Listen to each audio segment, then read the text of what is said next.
말씀 나누기 전에 먼저 광고 말씀드리겠습니다. 오늘 영어 수업 없습니다, 권사님. 오늘 영어 수업 특세 기간 동안에는 우리 수요일날 있는 영어 수업 없습니다. 그리고 내일 모레가 이제 특세 마지막 날인데 특세 마지막 날 안수 기도가 있습니다. 여러분 한 사람 한 사람에게 안수 기도가 있을 예정입니다.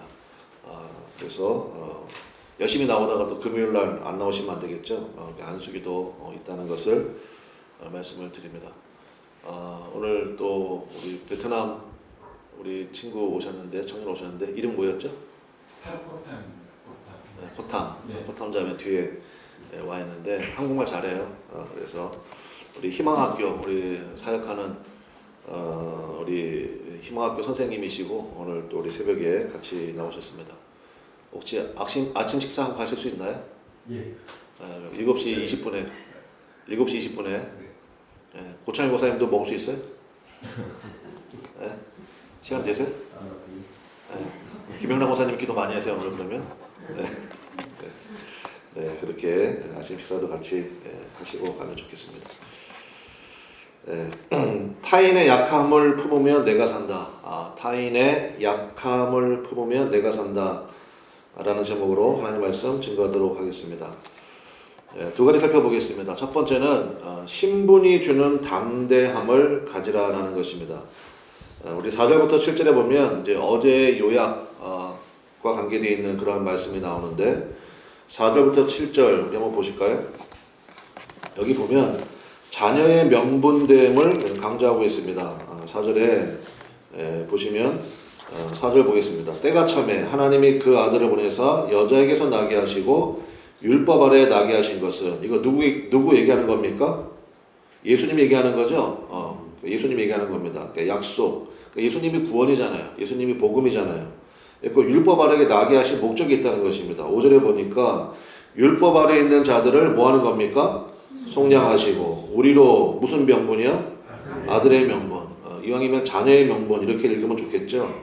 우리로 아들의 자녀의 명분을 얻게 하려 하십니다. 6절 너희가 뭡니까? 아들임으로 그러니까 자녀임으로 하나님이 그 아들의 영을 우리 마음 가운데 보내서 그다음 뭐라고 되어 있습니까? 아빠 아버지라 부르게 하셨느니라.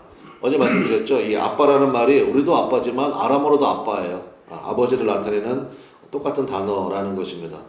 그래서 자녀됨의 영이 우리들 가운데 있다. 그래서 구약에서 여호와라고 그럴 때는 약속의 개념이라고 그랬죠. 근데 그 여호와의 개념이 신약에서는 뭐로 바뀌었다고 그랬습니까?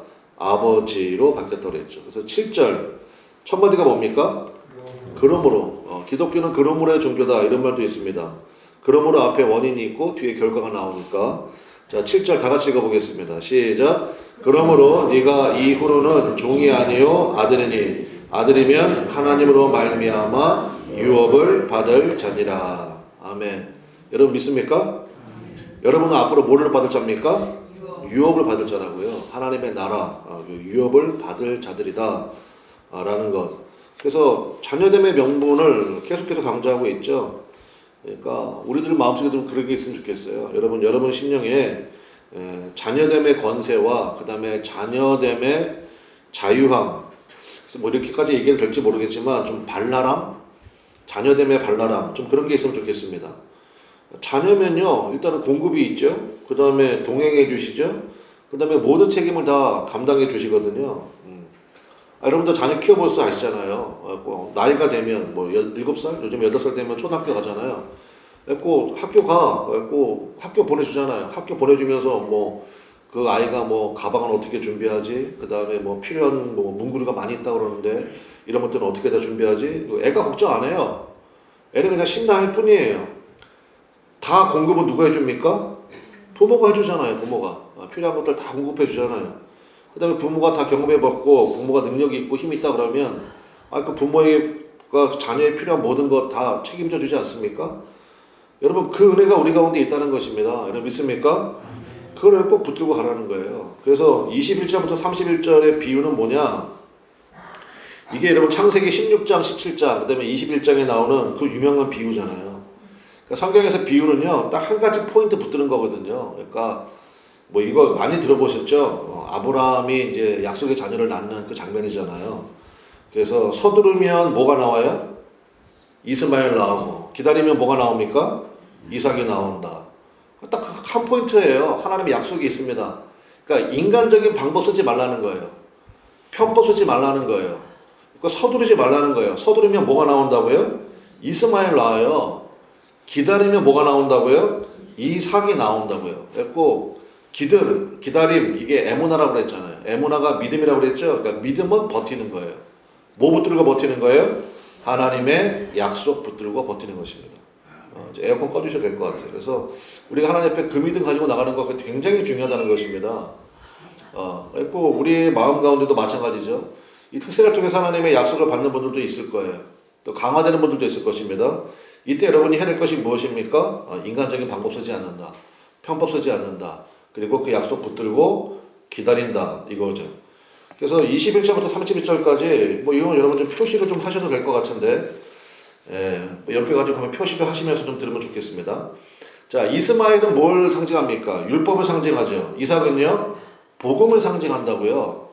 그래서 먼저 율법에 관계된 거 쭉 나오는데 22절 보겠습니다. 22절 기록된 바 아브라함에게 두 아들이 있으니 하나는 어디에서 나왔어요? 여종. 율법은 여종에서 나왔구나. 복음은요, 하나는 무슨 여자? 자유 있는 여자. 자유 있는 여자, 이게 뭡니까? 약속의 여자, 그런 뜻이거든요. 자유 있는 여자가 나왔다. 23절 여종에게서는 뭐를 따라 났습니까? 육체를 따라 났고, 자유 있는 여종에게서는요, 뭐로 말미암았습니까? 약속으로 말미암았다. 구별이 되는 거죠. 그러니까 율법은 항상 육체적인 수단과 방법을 강조한다는 거예요. 근데 복음은 그렇지 않습니다. 약속으로 말미암았느니라. 그래서 하나님의 약속 붙드는 거예요. 우리는 그 약속이 뭐예요? 말씀이잖아요. 말씀만큼 힘 있는 게 어디 있습니까? 그러니까 하나님의 약속을 붙들고 말씀을 붙들고 사는 것입니다. 세상에 뭐 기류, 세상에 풍세, 뭐 부동산 가격이 올라간다 내려간다 이런 뭐 항상 올라가면 내려가고 내려가면 또 올라가고 그런 거잖아요. 어디만 올라가요? 여러분이 안 산 데만 올라가잖아요. 뭐 그런 거 아니에요? 그러니까 여러분 그런 거 따라가지 말라고요. 옆집 아줌마 조심하라고요. 육체 따라가는 게 전부 다 그런 거예요. 우리는 그렇게 사는 게 아닙니다. 우리는 뭐 붙들고 사는 겁니까? 약속 붙들고 사는 거예요. 그래서 22절을 보겠습니다. 25절에 보니까 이 하갈은 아라비아에 있는 시내산으로 그다음 뭐라고 되어 있습니까? 지금 있는 예루살렘. 율법을 따라 사는 것은 지금 있는 예루살렘. 그러니까 말 그대로 이제 그 율법의 종로를 타는 그런 모습이라는 거예요. 그 지금 있는 예루살렘의 특징이 뭐냐? 계속 볼게요. 지금 있는 예루살렘과 같은 것이니 그가 그 자녀들과 더불어 무슨 노릇한다고 그래요? 종 노릇한다. 근데 복음은요. 26절. 오직 우리는 어디에 있는 예루살렘? 어디에 있는? 위에 있는 예루살렘. 그러니까 하나님의 나라에 있는 이 땅에 있는 예루살렘 말고 위에 있는 예루살렘. 위에 있는 예루살렘을 붙들고 사는 사람은요. 종 노릇하지 않고 뭐로 삽니까? 자유자로 산다는 것입니다. 그래서 마지막 30절 보겠습니다. 그러나 성경이 무엇을 말하느냐? 여종과 그 아들을 내쫓으라. 여종의 아들이 자유 있는 여자의 아들과 더불어 뭐를 얻지 못한다? 결국 율법은요. 유업이 없어요. 복음으로 살 때에 유업이 있다라는 것입니다. 그래서 복음, 자유 있는 여자, 약속을 따라서 그 다음에 위에 있는 예루살렘, 그 다음에 유업이 있다.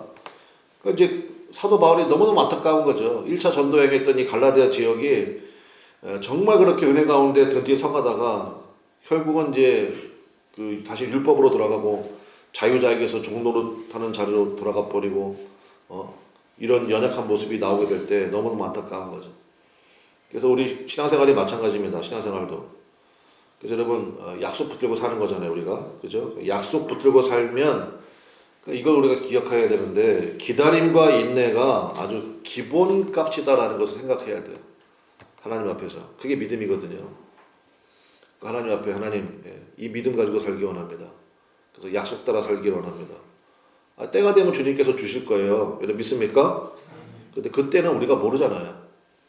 그러니까 그때를 모르기 때문에 우리는 주의 약속을 붙들고 견디는 거죠.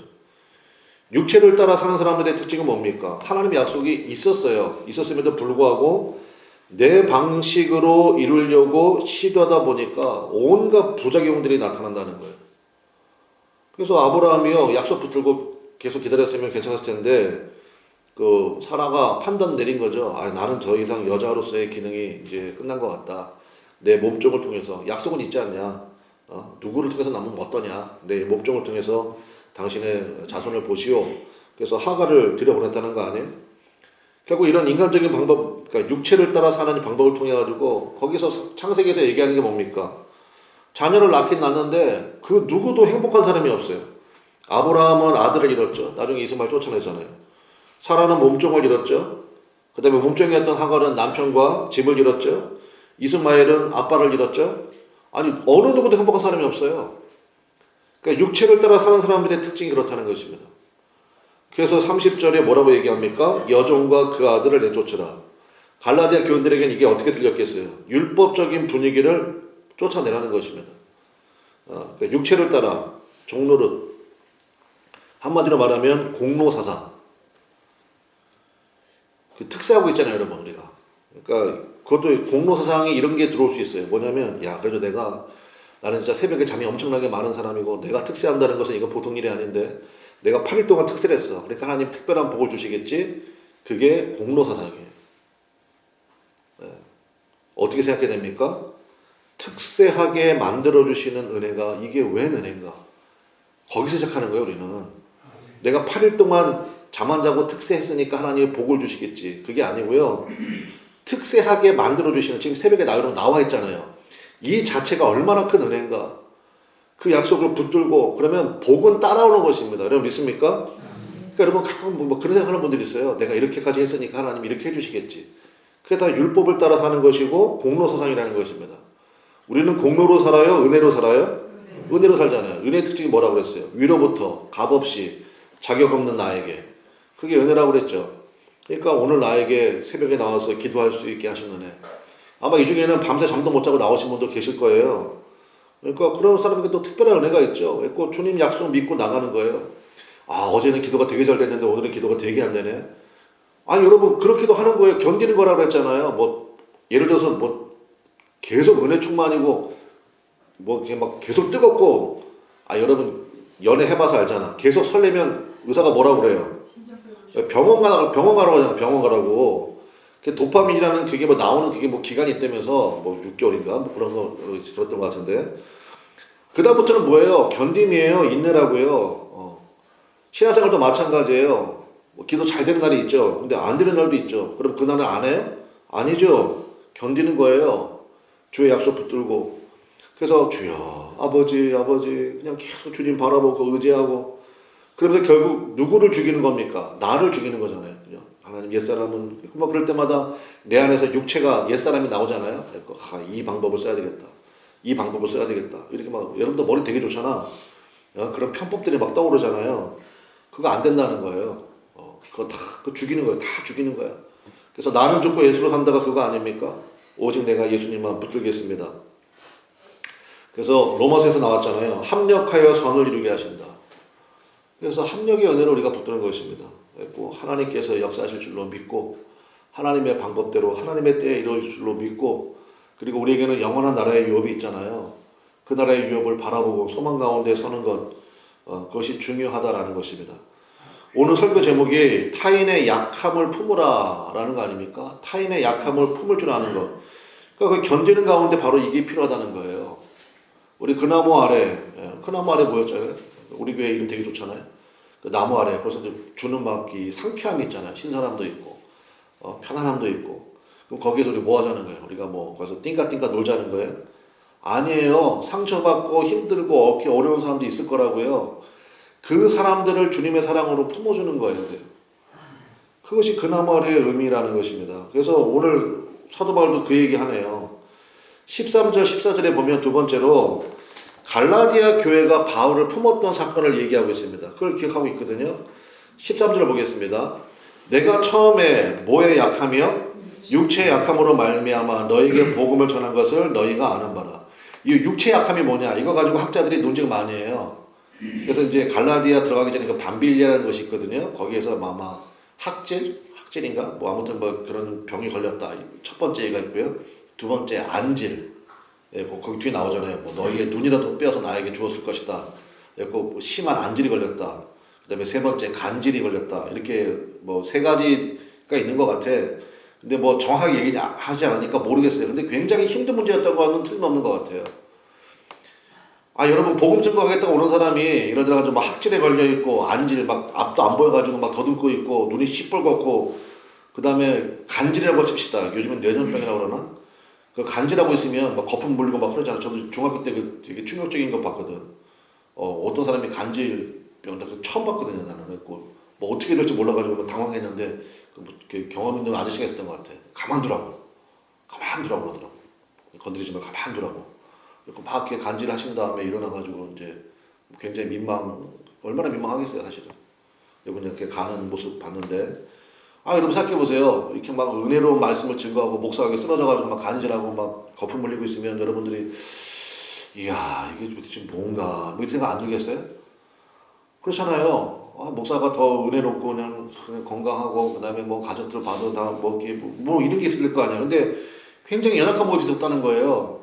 근데 그것 때문에 오히려 갈라디아 성도들이 바울을 더 불쌍히 여기고 그래서 복음이 더 편만하게 증거되는 그러한 일들을 얘기하고 있는 것입니다. 그래서 뭐라고 얘기합니까? 14절 보겠습니다. 14절에 보니까 너희를 뭐 하는 것이? 시험하는 것이. 그러니까 시험될 만한 일이었다고 사실은 그게. 아니 기도를 저렇게 많이 하는데 저 사람은 왜 삶이 저 모양이야? 왜 남편은 저렇게 막 이렇게 뭐 힘들게 하고 막 그래? 왜 자녀들은 왜 저렇게 그냥 망나니가 돼 있어? 이런 것들이 있을 수 있다고요. 그 시험하는 거잖아요. 시험하는 거. 너희를 시험하는 것이 내 육체에 있을 때 이것을 너희가 뭐 하지 않았습니까? 어심여기지 아니하고 뭐 하지도 않았어요. 버리지도 아니하고 그 다음 같이 읽어보겠습니다. 크게 읽어볼게요. 시작. 오직 나를 하나님의 천사와 같이 또는 그리스도 예수와 같이 영접하였도다. 우리 교회에 이 힘이 있으시기를 주님의 이름으로 간절히 축원합니다.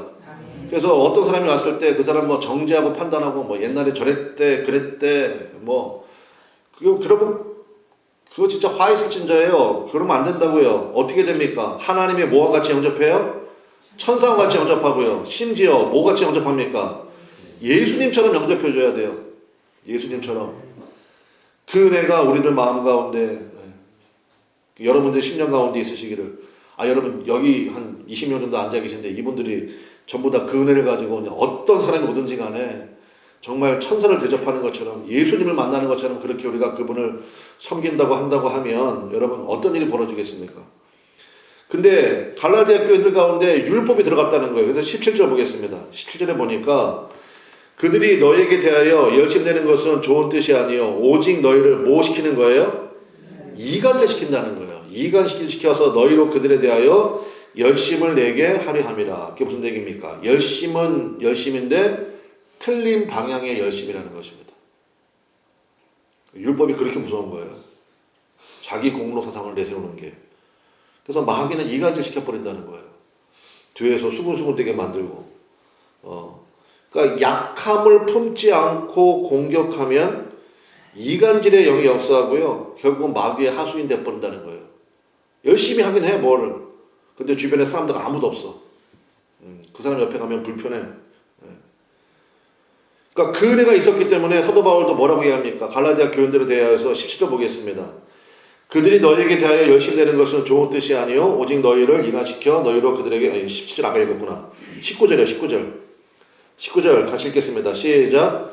나의 자녀들아 너희 속에 그리스도의 형상을 이루기까지 다시 너희를 위하여 해산하는 수고를 하노니.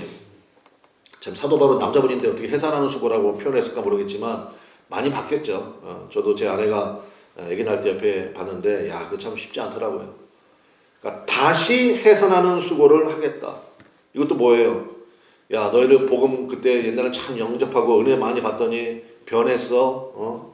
이제는 뭐 마귀의 하수인이 됐어. 율법을 따라가. 내가 다시 너희들 그냥 상종하나 봐라. 이러지 않았다고요. 다시 너희를 위하여 무슨 수고를 한다고요? 해산하는 수고를 한다. 다시 처음부터 시작하겠다. 해산하는 그 고통을 감내하는 정도까지도 내가 너희를 다시 품겠다. 그 얘기 아닙니까? 그러니까 거기에 교회가 되는 거예요. 거기에 하나님의 역사가 나타난다라는 것입니다. 창세기하고 출애굽기 읽다 보면 거기에 참 공통점이 하나 있습니다. 뭐냐면 이제 짝꿍 만나는 거 있잖아요. 뭐 이삭이 리브가 만나고 그 다음에 야곱이 또 라헬 만나고 레아 만나고 또 모세가 십보라 만나고, 그러니까 이제 하나님이 짝지어 주시는 귀하고 놀라운 은혜. 그러니까 어쨌든 그 상황들이 특별히 야곱과 모세는 되게 힘든 상황이었잖아요. 야곱도 도망가는 상황이었고 모세도 그 미디안 광야로 도망가는 상황이었고. 근데 거기에서 건진받는 특징 중에 하나가 뭐냐면요, 그 배경은 항상 우물이야. 그죠? 우물가에서 뭐예요? 도와줘요. 그러니까 여러분, 예수 믿는 사람들이 절대로 해서는 안 되는 말이 뭐라고요? 내 코가 석자야. 여러분, 그 말은 여러분 입에서 영원히 사라지시기를 주님의 이름으로 축원합니다. 여러분, 다른 사람의 약함을 품어주다가 내 문제 풀리는 거예요. 이게 하나님의 원리, 하나님의 원리. 그래서 여러분, 말씀의 결론 맺겠습니다. 오늘 말씀에 있는 것처럼 우리는 우리의 신분을 정확하게 알아야 된다고요. 우리는 하나님을 아빠, 아버지라고 부르는 자녀됨의 권세가 있어요. 그럼 여러분, 염려하지 말고 사시기를 주님의 이름을 간절히 축원합니다. 여러분의 모든 상황들 아버지께서 아시는 거예요. 그 다음에 여러분의 과거에 뭐 쓰라린 상처들이 있죠. 아픔들이 있죠. 그거 없는 사람이 어디 있어요. 뭐 그런 얘기 하잖아요. 목사님, 제 얘기 들으려면요 책이 몇 권이에요. 다들 그런 얘기 하잖아. 그리고 다 그렇다고요. 여기 앉아 계시면 모든 분이 다 그럴 거야 아마. 그럼 그거 어떻게 할 거니? 그거 어떻게 해? 나는 과거는 좀 숨기고 싶어. 말하지 않고 지낼래. 뭐 그것도 지혜 중에 하나로 생각을 해요. 그런데 말할 수도 있어야 된다고 생각합니다. 말할 때 그거를 야 옛날에 저랬대 이랬대. 절대 안 된다고요. 뭡니까? 약함을 품어줘야 돼요. 얼마나 힘들었을까? 얼마나 아팠을까? 얼마나 외로웠을까? 하나님, 내가 예수님의 사랑으로 저 영혼을 품기를 원하고 저 영혼을 보듬기를 원합니다. 그럴 때 하나님의 귀하고 놀라운 은혜의 통로, 역사의 통로, 만남의 축복, 야곱이 모세가 가장 힘들 때 그 여인들을 도왔을 때 자신의 문제가 풀리고 하나님 앞에 은혜를 입었던 것처럼 오늘도 마찬가지라는 것입니다. 여러분, 우리 그나무 아래 성도들 가운데는 이 은혜가 차고도 넘치시기를 주님의 이름으로 간절히 축원합니다. 그래서 내일 새벽은 뭐 하겠습니까? 그러면 우리가 자유자라는 거 아니에요? 자유자인데 자유자이기 때문에 방종으로 사는 게 아니고 자유자의 신분을 가지고 율법 아래 있었던 다시 종노릇의 모습으로 꽂아버리라는 거예요. 내일 얘기할게요. 그러니까 종이어서 종노릇하는 건 한심한 거예요. 근데 자유자예요. 권세도 있어요. 그런데 섬기는 죄도 갚아버리는 거예요. 하나님이 나에게 주신 은혜를 가지고 이것 봐라. 내가 이렇게 했더니 하나님 이런 복을 주셨네. 뭐 자랑하고 교만 떨고 방종하고 그런 게 아니라 그 은혜를 가지고요 낮은 자리로 갚아버리는 거예요. 여러분, 운동 에너지, 그러니까 위치 에너지가 운동 에너지로 전환될 때 그 힘이 엄청난 거 아시죠? 그래서 댐을 만드는 거잖아요. 그죠? 댐을 폭포의 힘이 얼마나 커요. 그걸로 터빈을 돌려가지고 전기를 만들어 버리잖아요. 위에 있을 때는 아무것도 아닌 것 같지. 근데 예수님처럼 낮은 모습으로 딱 내려가서 섬길 때, 야, 저분이 나를 도대체 저분이 뭔데 나를 이렇게 그냥 저까지 나를 위해서 기도해 주시고 눈물을 흘려 주시고. 내일 새벽에 그 얘기를 할게요. 우리 기도합시다. 어제 이 말씀을 준비하면서 하나님께서 특별히 우리에게 오늘 새벽에 기도하기 원하시는 제목이 있었어요. 그게 뭐냐? 기도의 용광로를 가지고 다 녹여버리라는 거예요. 여러분, 이 시간 특별히 우리가 좀 뜨겁게 기도하기를 원하고요. 기도의 용광로가 되시기를 주님의 이름으로 간절히 축원합니다. 그래서 여러분의 모든 상처들 그뭐 다 일일이 주 앞에 열갈 필요도 없어요. 주의 은혜로 다 녹여주시고 이제는 자녀됨의 권세를 가지고 나가기를 원합니다. 하나님 공급하여 주심을 믿습니다. 동행하심을 믿습니다. 또 책임져 주심을 믿습니다. 그 은혜 가지고 주 앞에 담대함으로 설 수 있는 은혜 허락하여 주시고, 그 다음에 우리 성도들 만나게 하셨는데 약함을 공격하지 않고 약함을 품을 수 있는 그 마음 허락해 달라고, 기도의 용광로 되게 해달라고 우리 뜨겁게 좀 기도하면 좋겠어요. 주님께서 놀랍도록 역사하실 줄로 믿습니다. 다 같이 주여 한번 부르고 우리 앞에 간절히 기도하며 나가도록 하겠습니다. 주여, 하나님 아버지 역사하시고 인도하여 주시옵소서. 하나님 아버지 귀하고 놀라운 은혜를 우리 가운데 부어주실 줄로 믿습니다.